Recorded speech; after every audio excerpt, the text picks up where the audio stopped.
मराठा आरक्षणावरून जरांगे पाटलांनी पुन्हा एकदा राज्य सरकारला इशारा दिलाय। मराठा समाजाच्या मागण्यांसाठी जरांगे पाटलांनी कडक उपोषण सुरू केलं असून पाणीबंद करण्याचा निर्णय घेतलाय। सरकारच्या हातून अजूनही वेळ गेलेली नाहीये। सरकारनं तात्काळ मागण्या पूर्ण कराव्यात, अन्यथा अजून 5 कोटी मराठी मुंबईत धडकणार असल्याचा इशारा जरांगेंनी दिला। तर सरसकट आरक्षणावर कोर्टाच्या निर्णयांचा पेच आहे, त्यामुळे सरकारची हैदराबाद आणि सातारा गॅझेटवर चर्चा सुरू असल्याचं राधाकृष्ण विखे पाटलांनी म्हटलं आहे।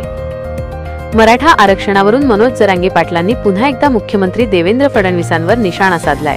नेहमीप्रमाणे मराठा आरक्षणावरून जरांगेंनी मुख्यमंत्र्यांना लक्ष्य करण्याचा प्रयत्न केला।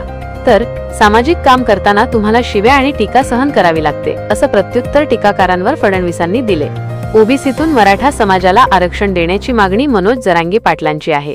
जोपर्यंत मागण्या पूर्ण होत नाही तोपर्यंत मुंबई सोडणार नाही, अशी ठाम भूमिका त्यांनी घेतली।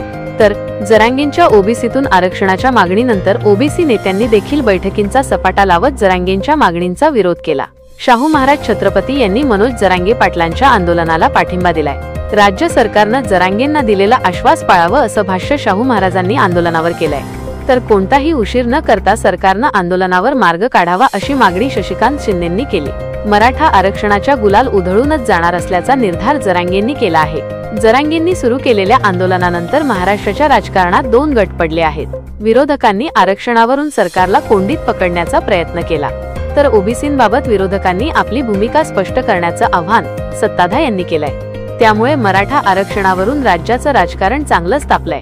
मात्र जरांगेंनी केलेल्या मागण्या सरकार पूर्ण करणार की नाही, राज्य सरकार जरांगेंच्या मागण्यांवर मधला मार्ग काढणार का, हे पाहणं महत्त्वाचं ठरणार आहे।